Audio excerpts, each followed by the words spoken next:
في البدء كان الكلمة والكلمة كان عند الله وكان الكلمة الله.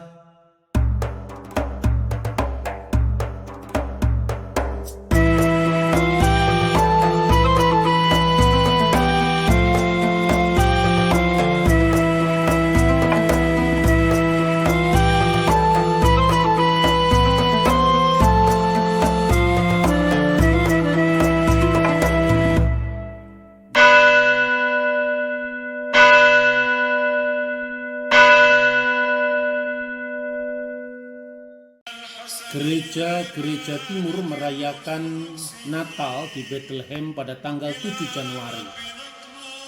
Tampak hadir perwakilan dari gereja Ortodoks Syria, gereja Ortodoks Koptik, gereja Ortodoks Yunani,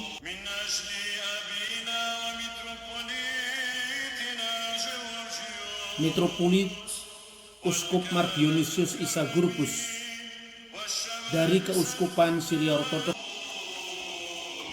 dan dihadiri pula oleh Anba Antonius dari Kepatriarkan Koptik yang ada di kota suci Yerusalem, dan juga Patriark Ortodoks Yunani Theophilus III, Patriark Yerusalem. هم من علمونا الحرف، بالتالي الأصول الضاربة للمسيحيين والفلسطينيين في هذه البلاد هي أصول كما جذور الزيتون. Salam alaikum Besem Hamasiah. Gereja-gereja timur merayakan Natal saat ini adalah tanggal 7 Januari.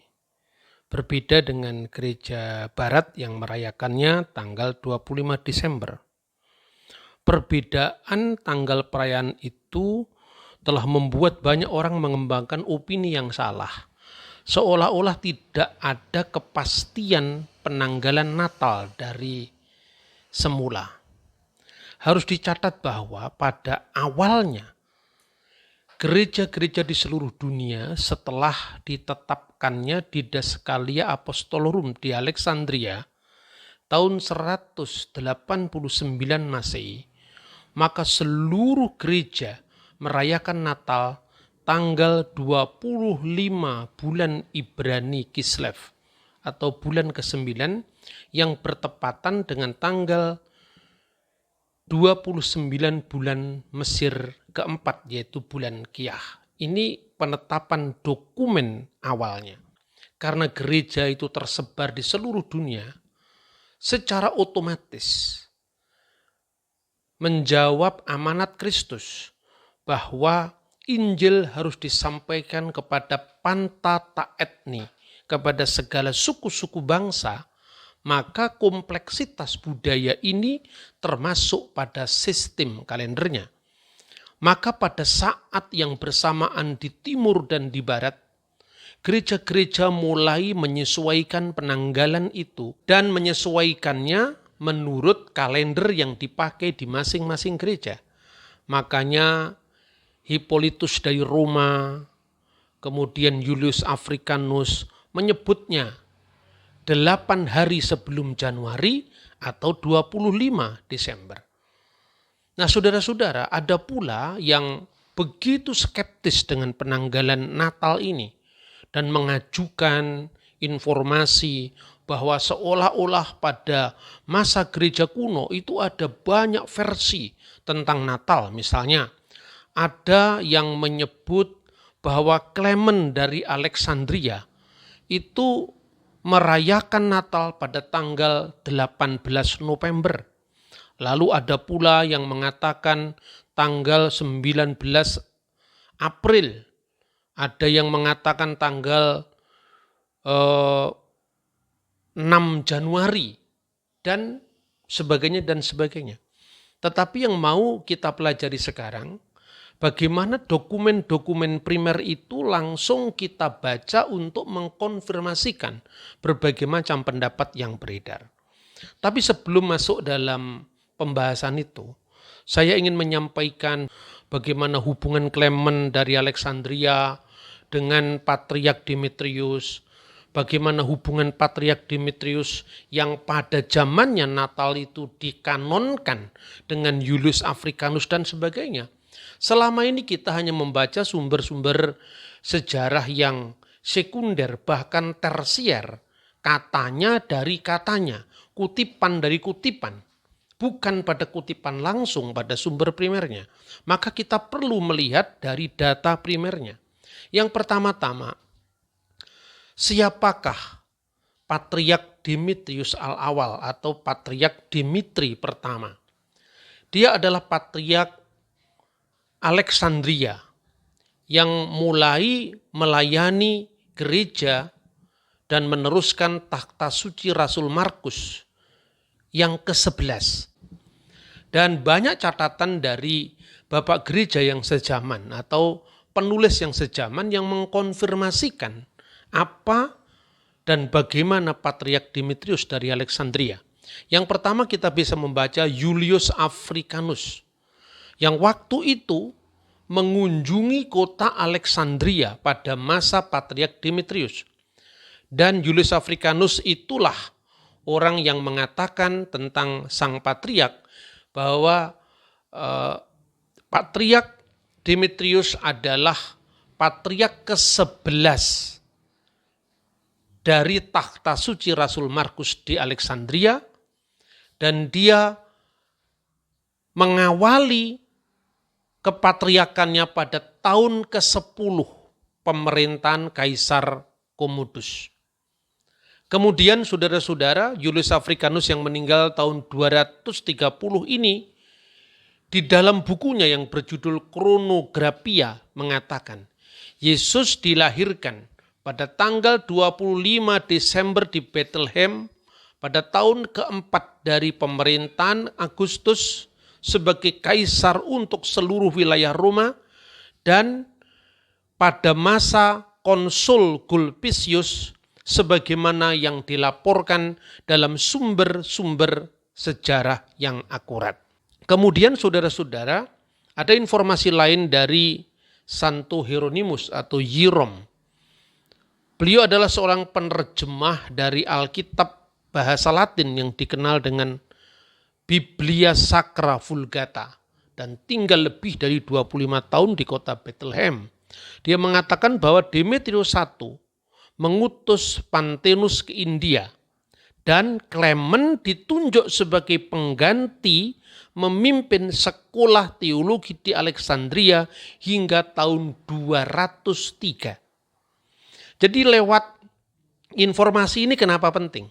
Karena kita akan melihat hubungan tokoh-tokoh yang sering dikutip lepas dari konteks itu. Lalu setelah dia menceritakan bagaimana Clement dari Alexandria itu ditunjuk oleh Patriark Demetrius sebagai pemimpin dari sekolah teologi di Alexandria atau School of Alexandria, maka pada umur 16 tahun seorang sarjana yang sangat brilian otaknya namanya Origen menggantikannya. Tetapi pada akhirnya sang patriark ini menjatuhkan ekskomunikasi kepada Origen karena ajaran-ajaran yang dianggap menyimpang. Dan putusan mengucilkan atau ekskomunikasi terhadap Origen itu dibenarkan oleh Paus Roma. Informasi-informasi ini menunjukkan bahwa kita tidak bisa memahami Clement semata-mata tanpa melihat hubungan sejarah secara utuh, termasuk hubungan Clement dengan Patriark Demetrius, bagaimana hubungan Julius Africanus dengan Demetrius, sehingga sama-sama menulis bahwa Natal itu tanggal 25 Desember menurut Julius Africanus yang memakai penanggalan Julian, dan 25 bulan Kislev menurut dokumen Koptik Didaskalia Apostolorum tahun 189 yang dikeluarkan pada tahun pertama kepatriarkan Demetrius. Saudara-saudara yang terkasih di dalam Tuhan, di dalam konteks seperti ini kita bisa memahami bahwa ungkapan Clement misalnya di dalam Stromata jilid 1 pada pasal 21. Clement dari Alexandria mengatakan bahwa sejak kelahiran Yesus hingga kematian Kaisar Komodus itu tepatnya adalah 194 tahun, 1 bulan dan 13 hari. Nah, melalui ungkapan ini bahwa sejak kelahiran Yesus ab ouho kurios egeniti eos komodo teleutis. Banyak sarjana yang kemudian mencatat kapan Kaisar Komodus itu meninggal. Maka ditemukan melalui perhitungan tahun Masehi, Kaisar Komodus itu meninggal tanggal 31 Desember tahun 192 tahun Julian. Maka kalau dihitung mundur, akan muncul 18 November tahun 3 sebelum Masehi. Berarti Yesus lahir tanggal 18 November tahun 3 sebelum Masehi. Ini pendapat para sarjana yang mengutip Clement. Tapi mereka lupa Clement memakai penanggalan apa. Clement dari Alexandria tidak memakai penanggalan Roma atau penanggalan Julian.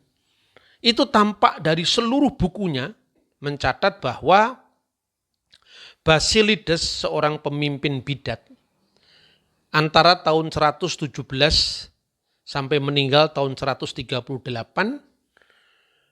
Basilides itu mengatakan bahwa Yesus dibaptiskan pada tanggal 15 bulan Mesir Tibi, kira-kira bertepatan dengan 10 Januari.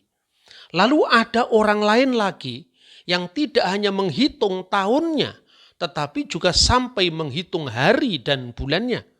Ada yang menghitung tanggal 24 dan 25 bulan Parmuti.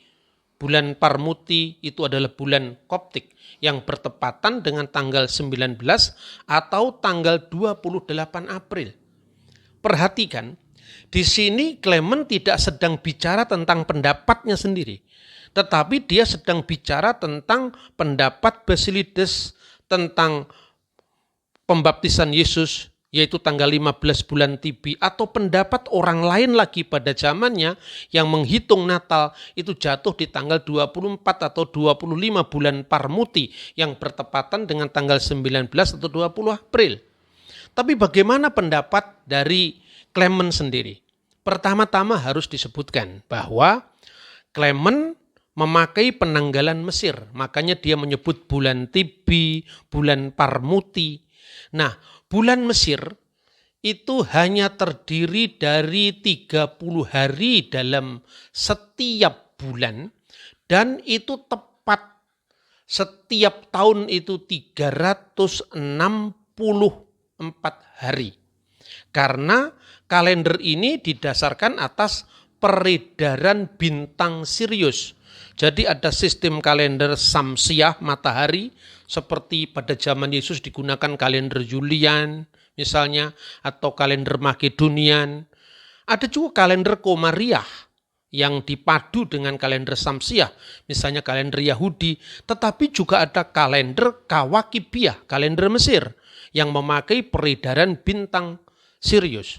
Nah, kalau dihitung menurut kalender Mesir, dari saat kematian Kaisar Komodus itu akan ketemu dengan tanggal 6 Januari tahun 2 sebelum Masehi yang bertepatan dengan tanggal 1 bulan Ibrani Sefat tahun 3759 tahun Ibrani.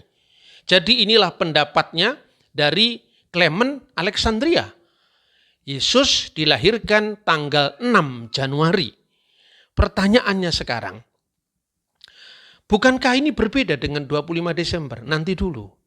Saudara-saudara, sebelum kita membaca secara utuh dari dokumen-dokumen sejarah gereja ini, kita perlu mengenal dulu apa itu kalender Koptik, dasar perhitungannya apa, apakah itu kalender Yahudi, apakah itu kalender Masehi Julian, dan nanti apakah itu kalender Masehi Gregorian.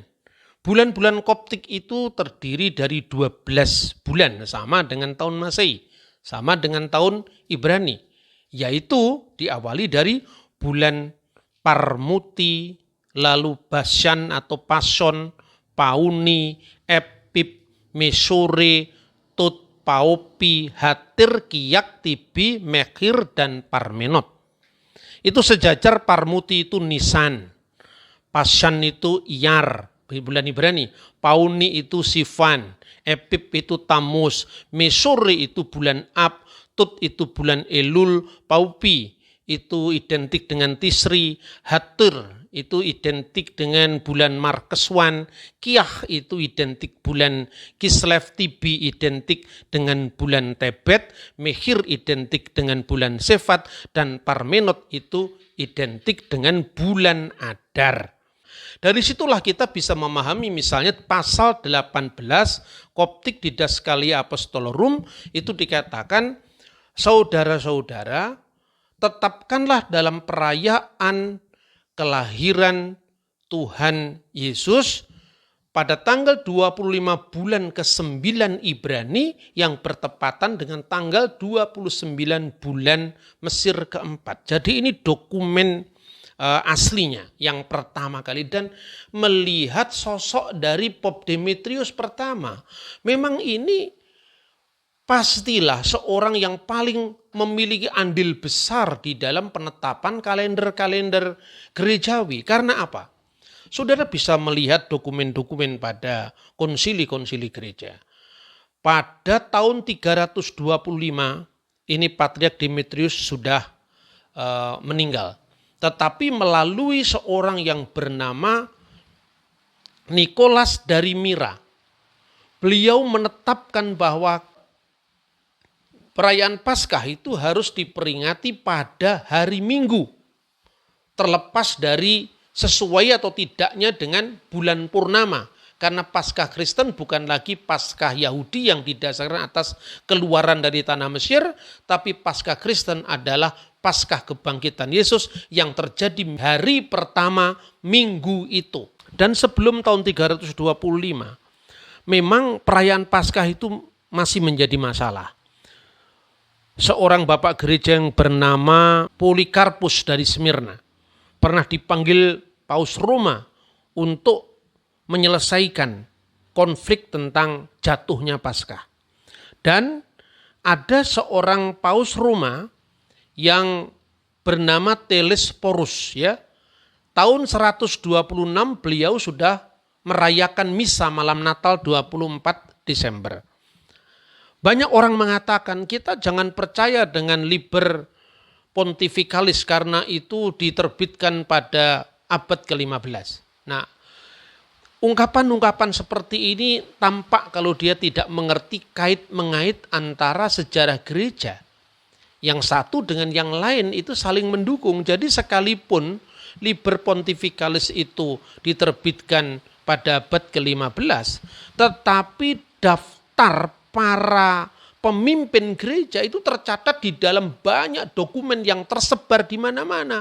Misalnya, ya, apa yang dikatakan oleh Telesporus ini dibenarkan oleh misalnya catatan dari Irenaeus, dan Irenaeus itu muridnya Polikarpus, Polikarpus muridnya Yohanes. Dalam bukunya Irenaeus dari Lyon itu menulis kepada Paus Victor, ya, Paus Roma, yang menjelaskan bahwa Telesporus selalu merayakan Paskah pada hari Minggu, tetapi dia tidak meninggalkan persekutuan gereja karena banyak uskup-uskup lain yang tidak setuju dengan keputusan itu.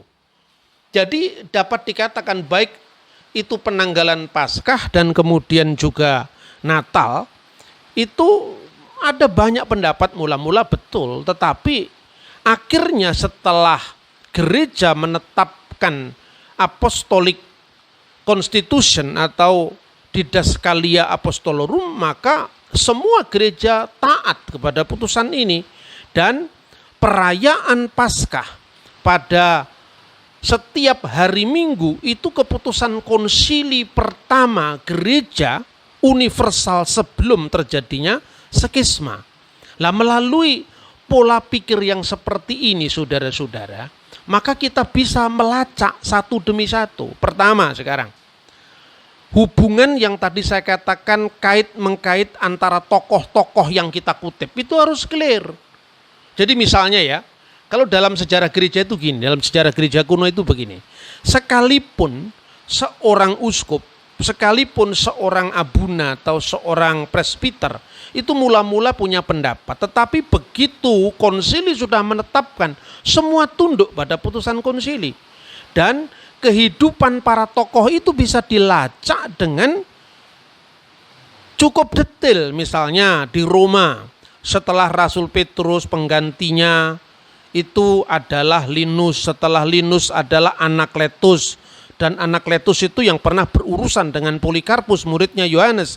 Lalu setelah itu Clement yang pertama, dan itu disebutkan di dalam surat Paulus yaitu Filipi pasal 4 ayat 2, dan dokumennya Clement sendiri ditemukan.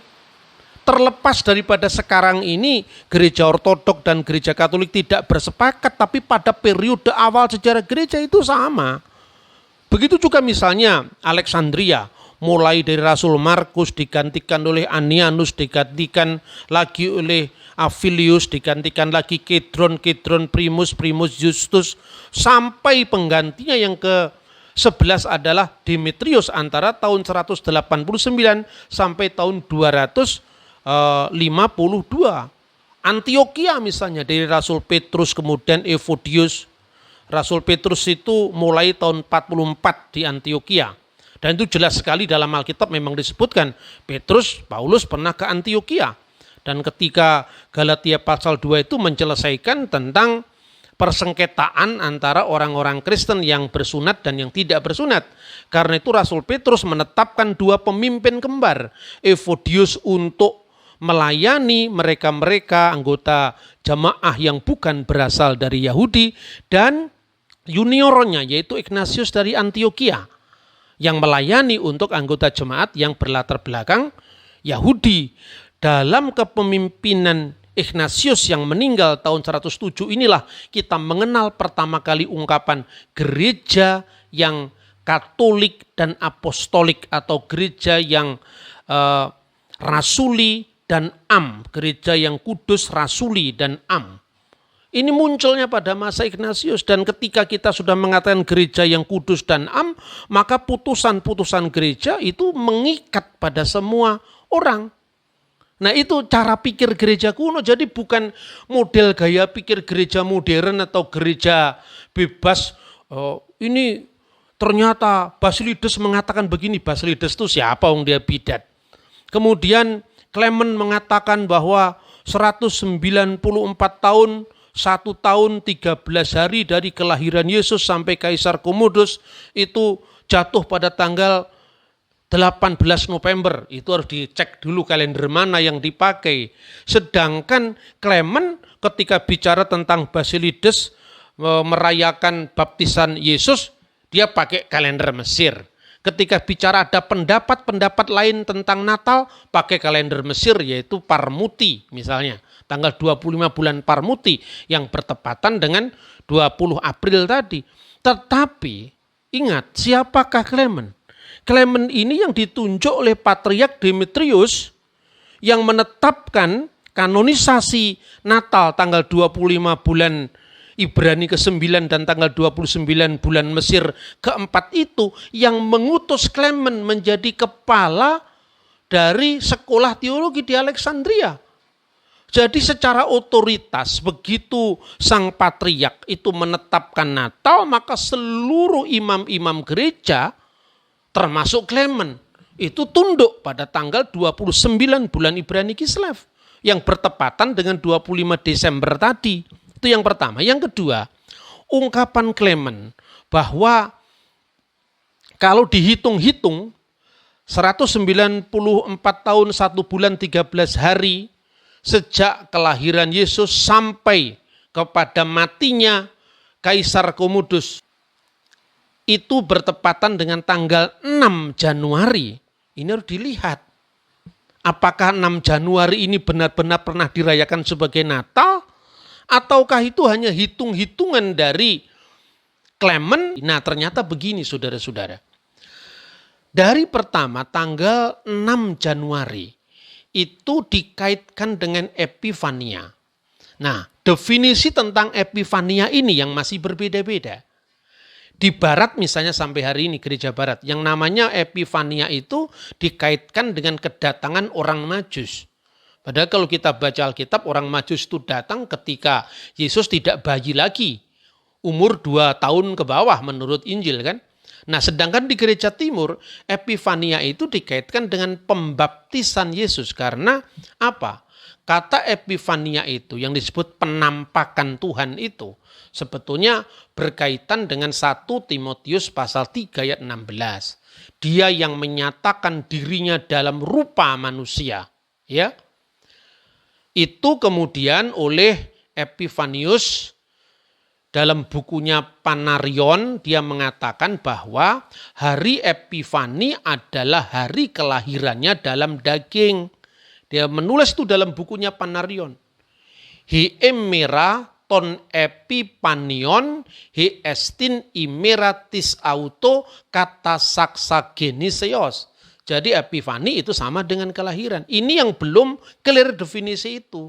Jadi apa yang dikatakan oleh Clement itu mungkin Epifani yang dimaksudkan. Tapi begitu Natal ditetapkan dalam putusan gereja, maka putusan itu mengikat karena Dides Calia Apostolorum itu tidak begitu jauh setelah itu diterima hampir di seluruh gereja universal, baik itu Roma, Yerusalem, Antioquia, Alexandria, dan seluruh dunia saat itu. Jadi 6 Januari itu adalah Epifania, bukan Natal. Dan itu terkait kalau ada yang mengkaitkan dengan Natal, karena waktu itu definisi tentang Epifania itu masih bermacam-macam. Akhirnya gereja menetapkan Epifania itu bukan Natal. Tidak bisa disamakan dengan Natal. Epifania itu adalah penampakan Tuhan dan itu dikaitkan dengan pembaptisan. Karena pada saat pembaptisan itu Allah mendeklarasikan siapa Yesus. Inilah anakku yang kukasihi, kepadanyalah aku berkenan. Inilah Epifania. Nah saudara-saudara, lalu yang penting untuk kita ingat adalah 7 Januari yang sekarang ini bukan berasal dari Epifania. Tapi berasal dari selisih perhitungan kalender setelah terjadi kekacauan kalender di gereja Barat. Dan itu baru terjadi tahun 1582. Kita sudah pernah membahas itu. Karena Paskah harus disesuaikan dengan Paskah Yahudi, harus jatuh pada bulan purnama. Kalau hari Minggu tidak cocok dengan bulan purnama harus digeser dengan bulan purnama. Akibatnya sampai tahun 1582 di bulan Oktober, dari tanggal 4 Oktober langsung tanggal 15 Oktober. Akibatnya baru tahun 1582 itu gereja Barat sudah merayakan Natal itu tanggal 15 Desember. Dianggap 25 Desember akibat apa? Akibat selisih 10 hari yang dipotong oleh Paus Gregorius tadi. 1700 selisih lagi 1 hari. 1800 selisih lagi 1 hari. 1900 selisih 1 hari lagi. Akibatnya di zaman kita selisihnya menjadi 13 hari. Nanti bisa geser bukan lagi 7 Januari. Karena sebelum tanggal 7 Januari kita merayakan Natal 6 Januari. Sekarang 7 Januari. Nanti akan bergeser lagi 8 Januari karena apa? Karena yang menjadi pedoman adalah kalender yang salah tadi. Kalender Gregorian tadi. Nah inilah sebabnya bukan mengaburkan antara Epifania dengan Natal 25 Desember, tidak. Jadi 7 Januari sekarang ini itu sama dengan 25 Desember kalender Julian.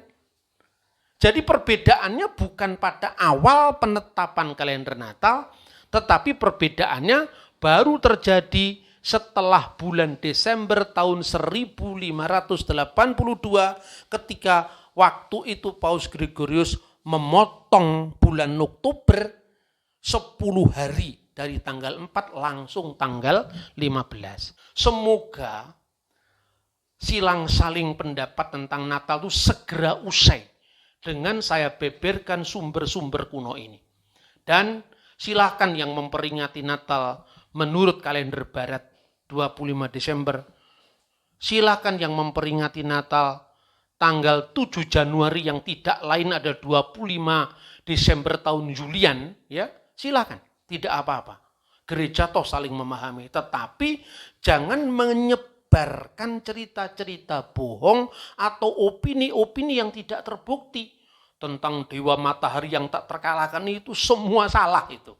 Karena itu tetap rayakan Natal, selamat hari Natal, dan tahun baru Tuhan memberkati kita. Shalom alaikum bisem Hamasiyah.